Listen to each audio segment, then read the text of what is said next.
일단 제 입장문을 방송하고 질문 답변하도록 하겠습니다.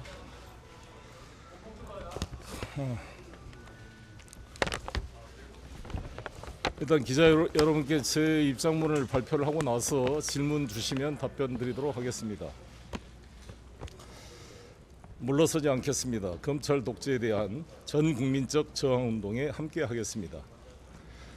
파리에서 귀국한 지 8개월이 다 되어서 검찰이 저를 소환했습니다. 이 사건에 대한 저의 입장은 4월 22일 파리 기자회견부터 지금까지 일관됩니다.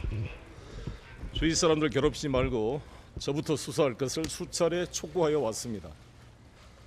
그러나 검찰은 정치적 기획 수사를 해오고 있습니다. 돈봉투 관련하여 저에 대한 증거 조작이 제대로 안 되니 저의 주변 사람 100여 명을 압수수색, 소환하여 별건 수사에 올인하고 있습니다. 증거 조작, 별건 수사, 온갖 협박 회의로 불법을 일삼는 일부 정치화된 특수부 검사와 맞서 싸우겠습니다. 검찰과 독재는 두려움을 먹고 살합니다. 쫄지 맙시다. 헌법이 부여한 방어권과 저항권으로 헌법을 회복하기 위해 당당하게 맞서 싸워나갑시다. 사법의 주도권을 검사에게 넘겨서는 안 됩니다. 검사의 일방적인 피의자 신문조서로 사법 판단을 좌우하는 시대를 끝내야 합니다. 판사 앞에서 변호사의 탄핵을 거쳐 검증된 증거로 유무죄가 판단되어야 합니다. 개정된 형사소송법 제312조 1항에 따라 검사의 피의자 신문조서는 피고인이 법원에서 그 내용을 부인하면 증거 능력이 없습니다. 윤석열 정권과 일부 특수부 검사들의 행태는 더 이상 공익의 대표자로 볼 수가 없게 되었습니다. 검사의 객관 의무를 포기했습니다. 따라서 검사 앞에 가서 아무리 억울한 점을 해명해 보아도 그 실효성이 없습니다. 판사 앞에 가서 하겠습니다. 검찰이 100여의 압수수색으로 꾸며낸 증거를 법정에 제출하면 법정에서 다투겠습니다. 살아있는 권력에 대한 수사로 인기를 끌어 정권을 잡은 윤석열 검찰 하나회입니다. 권력을 잡으니 하이에나처럼 살아있는 권력의 하수인이 되어 죽은 고기를 찾아다닙니다. 수사가 아니라 야당과 비판 언론에 대한 표적 수사, 인간 사냥을 하고 있습니다. 관련자들을 사회적으로 고립시키고 별건 수사로 협박하여 진술을 조작하고 심지어 죽음에 이르게 하는 일들이 발생하고 있습니다. 정당 내부 잔치인 2년 전 전당대 일을 가지고 특수검사가 인지수사하여 현역 국회의원을 구속시킨 것은 헌정사상 초유의 일입니다. 범죄 혐의가 있으면 당연히 수사를 해야겠지요. 윤석열 대통령 후보 시절 말한 대로 저절로 드러난 증거로 수사하는 것이 아니라 한 사람을 찍어놓고 주변 사람을 1년 12달 계속 뒤지는 수사는 정치 보복 수사입니다. 별건 수사는 형사소송법 제198조 제4항에 금지되어 있습니다. 헌법상 비례 원칙을 위반해서는 안 됩니다. 양면적 구속력, 즉 법을 집행하는 세력에게도 법이 적용되지 않는다면 이것은 공권력이 아니라 사적인 조직 폭력인 것입니다. 윤석열 정권이 입만 열면 강조하던 공정과 상식이 완전히 무너졌습니다. 대통령 부인과 장모와 처남, 법무부 장관과 처남, 이정석 검사와 처남 등의 범죄 혐의에 대해서는 수사를 안 하는 정도가 아니라 검찰이 갑자기 대통령 가족으로 포함 변호사로 탈바꿈되어 증거를 인멸하고 경찰의 압수수색영장을 기각하고 은폐하고 축소하고 있는 것입니다. 일부 특수부 검찰이 고려 무신정권 산호비처럼 대통령 일가의 비리를 방어하는 경호부대 노릇을 자처하고 있는 것입니다. 국가는 폭력의 독점체입니다. 아무리 억울한 일을 당해도 우리 국민 서민들은 스스로 그 가해자에 대해서 보복 응징할 수가 없습니다. 오로지 경찰, 검찰에 고소, 고발하여 국가가 나 대신 그 가해자를 수사 처벌해 주기를 바라는 수밖에 없는 것입니다. 그런데 저나 야당 인사나 국민들이 집권 세력을 고소, 고발하면 고발인을 조사조차 하지 않고 있습니다. 심지어 사건 배당도 하지 않습니다. 가세현 등 수많은 극우단체의 사회적 테러에 가까운 허위사실 유포에 대해서도 저도 고소, 고발을 해놨지만 수사가 제대로 안 되고 있습니다. 그러나 대통령과 법무장관 등 권력자들에 대한 명예훼손 등에 대해서는 바로 언론기관, 기자 등에 대해서 압수수색이 진행되고 있습니다. 이것은 공권력이 아니라 사적인 폭력, 청부 용역 폭력과 다를 바 없는 것입니다.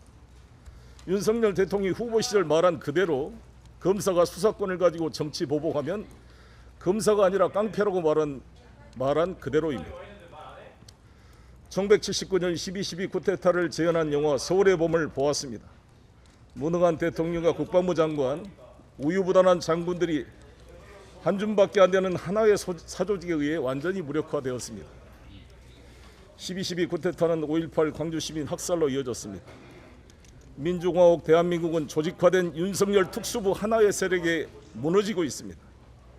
암세포처럼 국가기관을 장악한 검찰 하나회가 민주공화국의 기능을 마비시키고 있습니다. 헌법 유린이 일상화되고 정당 민주주의는 파괴되고 집권당이 사당화되고 있습니다. 평화의 한반도가 화약고가 되어가고 있습니다. 안보무능 정권 하에서 휴전선에서 사소한 우발 사태도 걷잡을 수 없는 대규모 무력 충돌로 비화될 위험이 커지고 있습니다. 독립군의 역사는 부정되고 친일 반민족 세력이 부활하고 있습니다. 경제는 끝없이 무너지고 부산 엑스포 119대 29 외교 참사는 이미 전 세계가 윤석열 정권의 무능을 알고 있다는 증거입니다. 축구를 하는데 심판이 한쪽 편만 드는 정도가 아니라 아예 한쪽 편 선수로 뛰면서 11대 12의 경기를 한다면 관중들에게 그 심판은 맞아 죽을 것입니다. 선거를 앞두고 가장 공정하게 국가를 관리해야 될 대통령과 법무부 장관이 아예 국민의힘의 대변인이 되어 야당을 공격하고 있습니다. 저와 주변인들을 수사하고 있는 서울중앙지검 반부패 수사 2부는 김건희 여사 주가 조작과 코바나 콘텐츠 전시객 협찬 의혹 등 사건을 담당하고 있는 동일한 부서입니다. 수많은 의혹에 쌓인 김건희 여사 코바나 콘텐츠를 소환 조사도 안 하고 서면 조사 2번으로 무혐의 처분했습니다. 도이치모터스 권오수 대표가 1심 유죄 판결로 실형을 받고 항소심 진행 중인데도 김건희 여사는 소환 조사는커녕 서면 조사도 안 하고 있습니다. 저희 주변 사람들에 대한 수사 10%만 하더라도 김건희 여사의 혐의는 밝혀질 것입니다. 수년 동안 논란이 된 박근혜 특검, 한동훈 김영철 검사는 장시호와 태블릿 PC 조작과 관련된 유착 공모 의혹에 대해서도 분명한 입장을 밝혀야 할 것입니다. 김건희 여사의 명백한 명품 수수 혐의에 대한 즉각 수사를 해야 합니다. 6천억에 달하는 국민 혈세를 투입하여 29표를 얻은 외교적 참사, 세금 낭비에 대한 철저한 조사가 필요합니다. 53억 홍보 관련 예산에 코바나 콘텐츠 출신 인사가 개입한 의혹을 밝혀야 합니다. 저는 변호사 오선 의원, 인천시장 당대표를 역임하면서도 전세 빌라에 살고 있습니다. 그것은 무능해서 돈을 낭비해서라고 비판하는 우익 농객도 있습니다. 그러나 저와 아내는 부동산 주식 투기하지 않고 축제하는 대신 기부하고 이웃들과 나누면서 끊임없이 공부하고 연구하며 살아왔다고 자부합니다. 저는 24년 정치를 하는 동안 특별한 계보에 속하지도 않았고 계보를 만들지도 않았고 돈도 없는 외로운 후보였습니다. 주류 세력들의 노골적인 특정 후보 지지에 맞서 당대표에 3번 도전했습니다. 자기 돈과 시간과 열정을 내서 비주류인 저를 당대표로 만들어주신 의원님들과 풀뿌리 당원들에게 감사를 보냅니다. 이번 사건으로 인해 고초를 겪은 많은 분에게 송구스러운 마음은 금할 수 없습니다. 잊지 않겠습니다. 정치검찰의 부당한 수사에 맞서 외로운 싸움을 하고 있습니다. 검찰이 서초동 편집국과 받아쓰기 일부 언론들은 검찰반 단독 뉴스로 수많은 피의 사실을 공표해 왔습니다. 앞으로도 이미 상처받은 저의 정치 사회적 명예에 흠집을 내리고 모든 방법을 강구할 것으로 생각합니다. 화살을 맞으면서도 굴복하지 않겠습니다. 많은 국민 여러분께서 응원해 주셔서 8개월을 버틸 수 있었습니다. 저 때문에 고생하신 주변 분들에게 너무 죄송합니다. 모든 정치적 책임은 제가 지고 갑니다. 검찰 독재 탄압에 물러서지 않을 것이고 피하지 않을 것이며 그래야 끝내 이기는 날까지 흔들림 없이 나아가겠습니다. 제가 마지막에 영문으로 쓴 것은 Rise and rise again until lambs become lion. 양들이 사자가 될 때까지 일어서고 또 일어서라. 로빈 후드 러셀 크로의 말인데 이 말은 민주당 국회의원과 민주당원들에게 보내고 싶은 저의 메시지입니다. 질문에 답하도록 하겠습니다. 갖고 있는 혐의들은 다 부인하시는 거죠? 그렇습니다. 오늘 진술서 내고 좀 묵비권 행사하실 계획인 건지 이전에는 그렇습니다. 돈봉투 관련 재판에서 이제 돈봉투 살포 정황이 좀 어느 정도 인정이 되고 있는 상황인데 이에 대해 전혀 인지하지 않으셨던 건가요? 법정에서 다투도록 하겠습니다. 아마 언론님께서도 가장 지적하는 게 그럴 겁니다. 송영길 왜 이렇게 출두해라고 그러더니 와서 묵비권을 행사하겠다는 것이냐 이 말씀일 텐데 국민 여러분, 제가 이 출두하겠다는 것은 빨리 저의 사건을 종결하고 100번이 넘는 강제 수사권을 발동해 압수수색을 해서 증거를 모았으면 그것을 가지고 기소하세요. 기소하든지 재판에 넘기면 제가 법정에서 다투도록 하겠습니다. 제가 이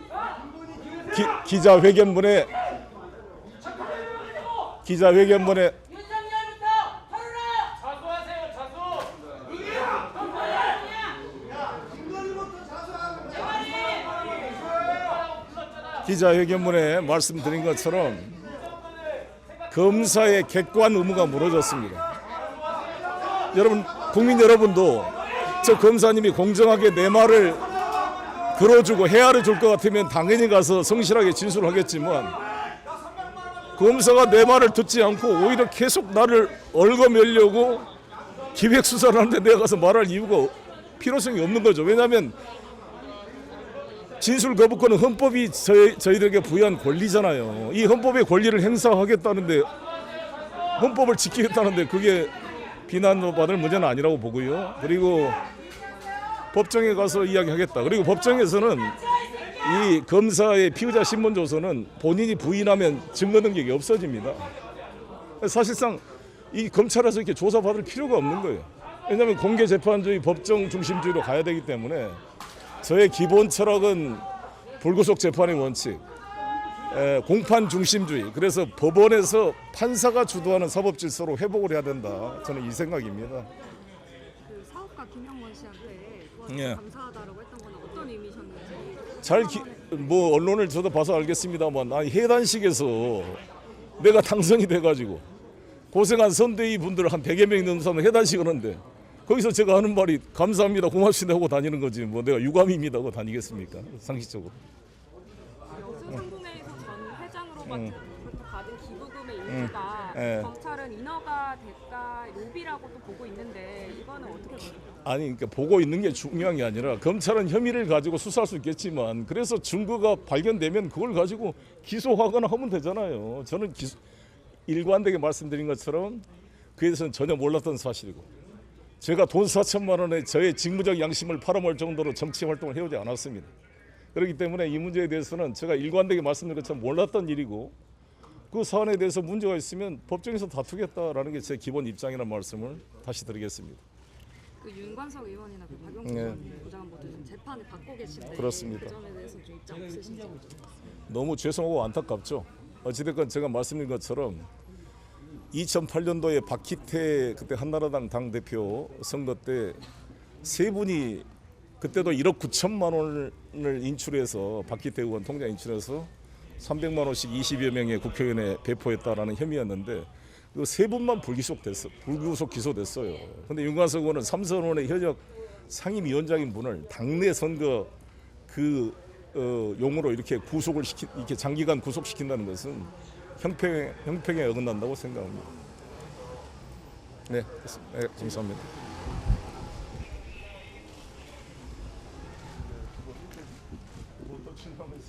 송 대표님 오늘 묵비권 행사합니까? 이거 말씀했습니다. 이게. 그러니까 다시 묵비권에 대해서 계속 아마 종편에서도 패널분들이 나오셔서 왜 송영길 그렇게 소환 조사해달라 그러더니 정작 와서 묵비권을 행사하느냐, 이런 지적과 비판이 있는 것으로 알고 있습니다. 국민들께서도 그렇게 생각하실 수 있겠습니다. 근데 제가 검찰 소환해 해달라는 것은 제가 검찰 조사에 협조하겠다 이런 말을 한 적은 한 번도 없습니다. 빨리 이 사건을 종결해라는 거였고, 8개월 저를 소환함으로써 주위 사람 그만 괴롭히고 이제 종결해서 혐의가 있으면 검찰에 기소를 하면 제가 법정에서 다툴 거 아닙니까? 근데 사실 우리 국민들이 검사 앞에서 진술할 의무가 전혀 없어요. 보통 검사 앞에서 진술할 때는 검사님이 나의 억울한 점을 밝혀줄 것이라는 신뢰가 있을 때 진술을 하는 건데, 이 검사들이 유리한 증거는 없애버리고 불리한 것을 조작해서 나를 죽이려고 그럴 경우에 내가 왜 검사 앞에 가 진술해야 됩니까? 그럼 헌법이 그걸 하지 않아도 된다. 법으로 헌법이 보장을 해놨습니다. 진술 거부권을. 그리고 더구나 형사소송법을 개정해서 312조 1항에 따라서 검사의 피의자 신문조서는 경찰 피신조서와 마찬가지로 법원에서 피고인이 그 내용을 부인하면 증거 능력이 없도록 해놨습니다. 이게. 그래서 이렇게 법을 국회에서 개정한 이유는 검사가 조서를 작성하고 그 조서가 그대로 법원 재판을 구속하는 검사 중심의 사법 질서를 바꿔보자는 취지라고 봅니다. 그러니까 모든 국민 여러분들도 검사 앞에 가서 불리한 거 말할 필요가 없는 거잖아요. 왜 검사 앞에 내가 가서 이야기를 판사 앞에 가서 하면 되는 건데. 판사가 중심이 되는 재판을 해야지 검사가 다 조서 꾸며가지고 그 조서대로 따라가는 재판이 돼서는 이건 전근대적인 일이다 이런 말씀을 드리겠습니다. 더구나 제가 이 돈봉투 문제로 시작했는데 별건 수사하는 것은 아까 말씀드린 대로 형사소송법 제198조 사항에 따라 법으로 금지돼 있으니까 적어도 이 특수부 이 2부가 이 사건을 수사해는 안 되는 것이죠. 그러니까 그 문제에 대해서는 더더구나 말할 이유가 없는 별건 수사에 대해서는 더더구나 말할 이유가 없다고 생각합니다. 기자님들 선입견 갖지 마세요. 그 네. 먹사연 그 PC 하드디스크 교체도 그러면 다 그 박영수 전 부사관 지시로 하고 그건 나도 제가 모르는 일이고 여기를 다시 한번 이 문제에 대해 기자분들에게 상기시켜 주고 싶은데 지금까지 검사들이 자기 문제로 수사를 받을 때 고발 사주 때도 마찬가지고 컴퓨터 구입한 지 한 달도 안 된 컴퓨터를 전부 포맷시켰잖아요. 그리고 핸드폰 다 버리고 지금까지 나는 우리 대한민국 검사들이 비리 혐의로 수사받을 때 증거인멸 혐의로 수사를 받았거나 기소됐단 말을 들어본 적이 없습니다. 검사들은 다 그렇게 하잖아요. 더구나 또 아시다시피 손준성 검사는 공수처에 의해서 고발사주 문제로 기소되어서 법원의 재판을 받는 동안에 공수처 검사가 판사님 앞에서 질의한 사항에 대해서 78번 진술 거부권을 행사하는 것으로 언론에 보도가 되었습니다. 검사님들, 여러분들이 재판받거나 수사받을 때는 무조건 진술 거부권 행사하고 핸드폰 없애고 컴퓨터 포맷합니다. 그런 검사님들이 일반 국민들에게는 이거 하면은 증거인멸이라고 윽박지른다는 것은 저는 형평에 맞지 않는다 이렇게 생각합니다. 구속영장 청구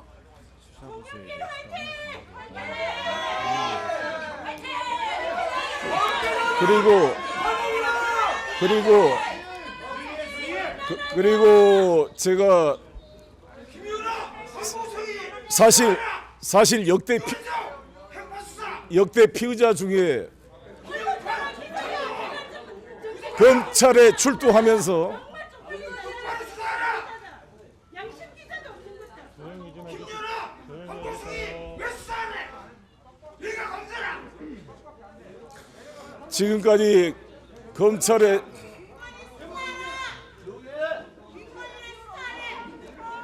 지금까지 검찰에 출두한 피의자 중에 조용히 좀 부탁합니다.